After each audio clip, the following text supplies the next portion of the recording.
En seulement un an, il est passé de rookie à réelle révélation du rap français. Prenez place, aujourd'hui je vous introduis l'univers d'Ino Casablanca, on y va. Quand je t'ai même dit ma rêve, dis-moi rêve. Baby girl, dis-moi rêve, dis-moi rêve. Quand je t'ai même dit ma rêve, dis-moi rêve. Dis-moi rêve, dis-moi rêve. En août 2000, Ino Casablanca, de son vrai nom Adem, voit le jour à Barcelone, en Espagne. À cette époque, beaucoup de familles marocaines venaient s'installer en Espagne, attirées par les opportunités économiques du pays. Ino fait donc partie de ces enfants d'immigrés qui sont nés et qui ont été élevés entre deux cultures. D'un côté celle de leurs parents et de l'autre côté le pays où ils grandissent. On verra que ce mélange va profondément marquer l'univers artistique d'Ino. Dès l'âge de 5 ans, il commence déjà à découvrir la musique avec un violon qui a été offert par un ami de la famille. Il était déjà assez doué et ses parents ont décidé de l'inscrire au conservatoire. Et c'est là où il va apprendre aussi le piano, le solfège et il va commencer vraiment à s'introduire dans le monde de la musique. D'ailleurs, sur son interview sur Views, il dit: Comme le violon a toujours été présent dans ma vie, j'ai du mal à dire ce qu'il m'a apporté. Même au conservatoire, je travaillais beaucoup à l'oreille. J'étais aussi très bon au solfège, mais ça m'a donné une vraie culture musicale classique, une oreille très développée et surtout une justesse. Le violon est un instrument qui demande une oreille très précise. C'est aussi un instrument mélodique, ça m'a beaucoup influencé. Son père était aussi matrixé par la musique. À cette époque, à la maison, des artistes comme Kulthum ou alors Fayrouz tournaient en boucle.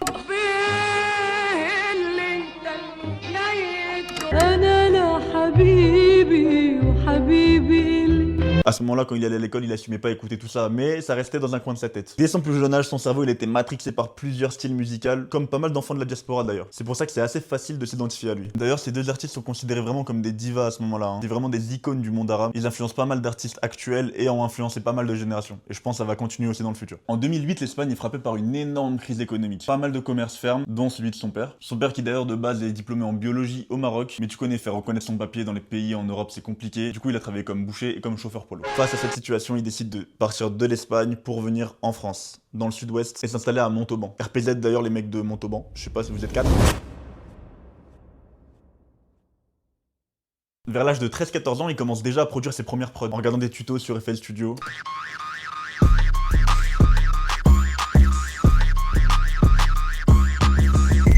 Dans le monde du rap, il a commencé par être matrixé par le rap US, en écoutant Lil Wayne, Drake, Future. Il comprenait rien aux paroles, il parlait pas anglais, mais il kiffait la vibe. Et c'est un peu plus tard qu'il commence à découvrir le rap français avec Booba, PNL, Caris. Durant l'âge d'or du rap français en 2015, c'était vraiment une année de fou pour le rap français. Et il commence à capter que les paroles, en fait, ça sert pas à rien. Toujours sur Views, il nous dit que Le rap français a remis les paroles au centre pour moi. Avant ça, j'écoutais la musique comme un enfant.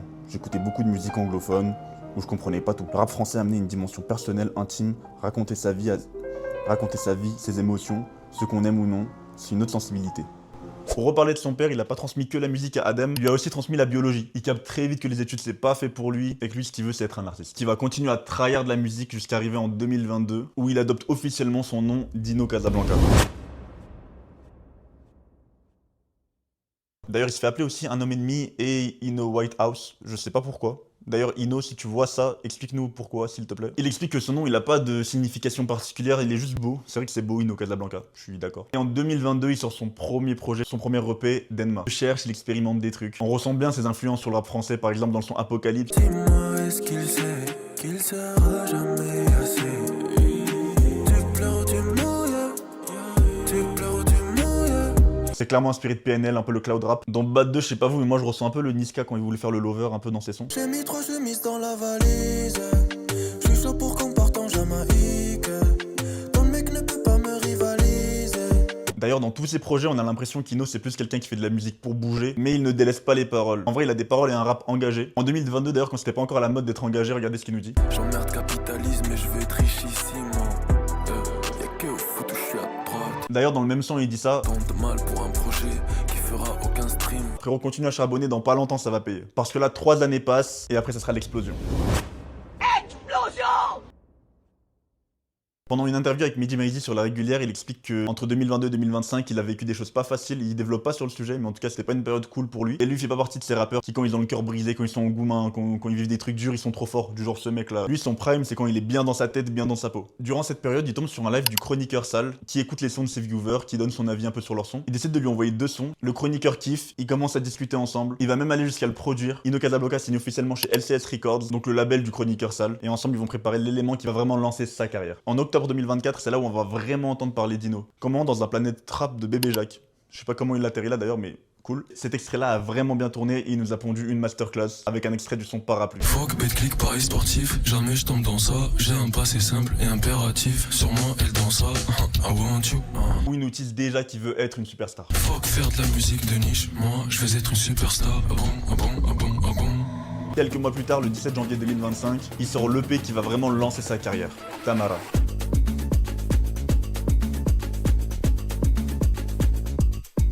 Album qu'il a fait donc produit par le chroniqueur Sal, il a tout fait dessus, il avait son instrumentaliste avec lui, Oso Mexico. Oh, on était vraiment deux là. Ouais, ça, j'aime bien ça. Et c'est vraiment là où on ressent son univers musical. Il décide de prendre plusieurs DA, les mélanger ensemble, le faire bien, et ça nous donne Tamara. Dans ce EP, il passe par Ronaldinho avec Nouveau Groove, il arrive à être un gros baiser danseur de salsa, il chante un peu à la Justin Timberlake, il redevient un blédard chanteur de rail, enfin bref, il fait un peu tout, il le fait bien. Je sais pas si je te kiffe ou si je te connais pas assez. T'es devenu chelou, ok, donc de toi, je vais me débarrasser. Je traverse mon bronzage. J'ai fait un rêve où je mixais les sons de mes fans. Que tu t'as comme un pas. Le titre de cette EP, Tamara, signifie en derija, donc un dialecte marocain, la souffrance liée au travail. Dans plusieurs interviews, il répète que lui, il veut pas qu'on dise qu'il est juste talentueux, qu'il est né comme ça, mais qu'il a taffé pour. En vrai, je comprends. Lui, il croit pas vraiment au talent, il pense que si tu taffes, tu peux avoir ce que tu veux. Mais le Tamara, c'est aussi le nom d'une meuf qui lui a sûrement brisé le cœur. Au vu de la thématique dans ses sons, on est bien d'accord, il lui-même le dit, cet album, c'est principalement pour s'ambiancer. Mais il met toujours pas les textes de côté, et il a toujours un rap très engagé. Mais pas que, il est aussi marrant, il est drôle dans ses phrases. Carrément, il a lâché un frappe-moi, je t'empoisonne. J'ai fait des études de chimie. Je peux te laver en 2-3 j'ai corps. J'ai des connaissances en chimie que t'as pas, ok? Frappe-moi, je t'empoisonne. Son identité se fait vraiment entendre, il va même être sélectionné pour les prix Joséphine en 2025. D'ailleurs, c'est pas la dernière nomination qu'il va avoir la même année, mais bon, ça on verra juste après. Parce qu'il a pas fini son charbon quelques mois après, la même année, en octobre 2025, il va sortir le projet qui va valider le fait que c'est l'homme à suivre en 2025, Extasia. En octobre 2025, il y a deux ovnis dans le rap français qui sortent. D'un côté, on a Pretty de Corps de Petite Sœur Femme Togo et Néofront, qui est, je pense, l'un des meilleurs albums aussi de cette année, mais qui nous a tous mis dans un état émotionnel particulier, je dirais. Ta pute de DA va se tailler les veines. Je veux le cash qui m'évite les scènes, petit je veux du cash qui réduit mes scènes. Et de l'autre côté, il y a Ino qui sort sa masterclass pour rééquilibrer un peu la balance. Première fois que j'ai écouté Dimarive, ça m'a vite réveillé, c'est bon, j'étais plus en dépression, c'est carré. D'ailleurs, je me demande, entre vous, les êtres humains qui acceptent de faire ce rôle-là, genre d'être le tambour dans Dimarive. Je croyais en elle, maintenant je sais qu'elle ment. Je croyais en lui, maintenant je sais qu'il ment. Mais une occasion qui l'arrête. J'ai des nouveaux flows qui arrivent. Quand je t'ai même dit ma rêve. Baby girl, dis ma rêve. En bref, je digresse, pardon. Encore une fois, il a eu des nouveaux flows qui arrivent, c'est lui qui l'a dit. Dans cet album, il décide encore de tout mélanger, mais il le fait bien. Il mélange rail moderne, trap, compas, même du bouillon, je crois. Ouais, bébé, ça vient d'où?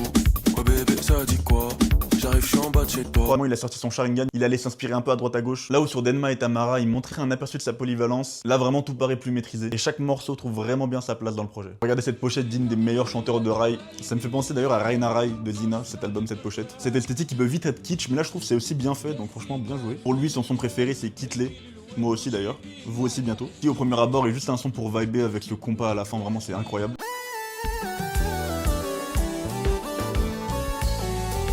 Mais si on écoute bien la thématique, en vrai c'est un son grave féministe. C'est ce que je disais juste avant, il arrive vraiment à ambiancer les gens et en même temps à dire des choses. Chaque c'est systémique, ils veulent pas que tu réussisses, mais tu peux pas faire for life. Quitte-les, non. Comme dans Moula Solitude, tu peux pas ne pas danser en écoutant ce son, qui fait sortir vraiment une bonne vibe. Mais si on écoute les paroles, pour moi le refrain est juste triste. Ça parle des enfants qui vont dire à leurs parents, maman, papa, désolé, je vais pas à l'école, je vais arrêter les études, je vais aller faire des sous, ou alors je vais aller faire ce que je kiffe faire. Maman, j'arrête les études, même si ton cœur est en pierre.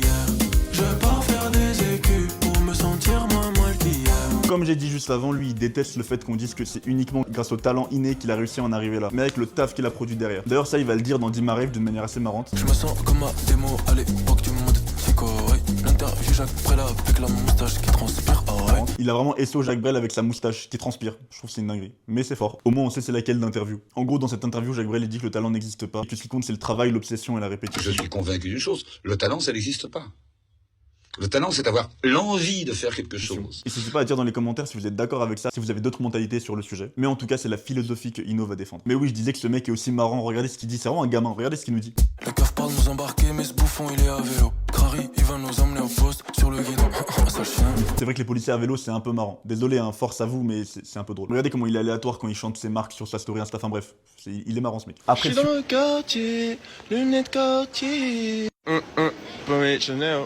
On est Il est marrant. génial. Après le succès d'Extasia, tout s'enchaîne. Il va remplir 2 cigales assez rapidement. Il va être nommé aux Victoires de la musique. Il nous sort cette masterclass, trop fort d'ailleurs. Et en un an, avec 2 projets, il passe vraiment de rookie à révélation du rap français. Il a apporté un réel vent de fraîcheur au rap français. Je trouve qu'on en avait vraiment besoin, ça tournait un peu en rond. Il met aussi beaucoup d'énergie dans la réalisation de ses clips. Une réelle DA, un réel univers visuel qui est, je trouve, très beau et qui concorde hyper bien avec sa musique. Et d'ailleurs, il ira même jusqu'à faire un film avec Grunt et son gars Toxin. C'est le mec qui fait un peu sa DA aussi de manière générale. Ce film, il mélange fiction, une histoire un peu où il doit enchaîner les dates, mais surtout performance live musicale. Il montre l'importance aussi des instrumentales. Ils sont pas là juste pour faire beau, mais qui sont là vraiment pour apporter quelque chose à sa musique. Et en vrai, c'est juste beau à regarder aussi.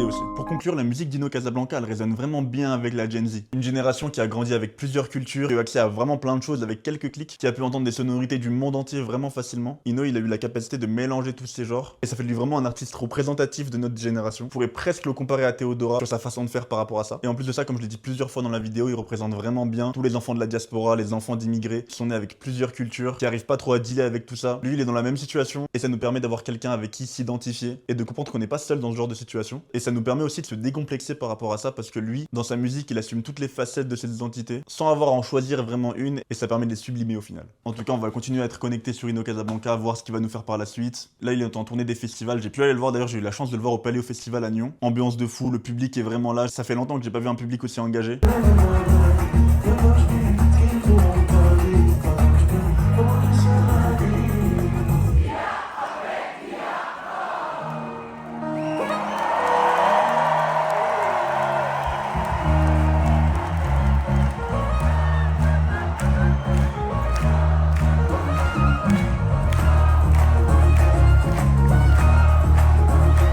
En tout cas, merci beaucoup d'avoir regardé cette vidéo. En vrai, elle m'a pris du temps à faire, donc si vous pouvez mettre un petit like, vous abonner, ça me ferait vraiment, vraiment plaisir. Dites-moi en commentaire si vous avez d'autres idées d'artistes à introduire. Dites-moi ce qui a été cool, ce qui a été moins cool, ce qui a amélioré. Sur ce, moi je vous fais de gros bisous, et je vous dis à la prochaine pour une nouvelle vidéo. C'était Elias.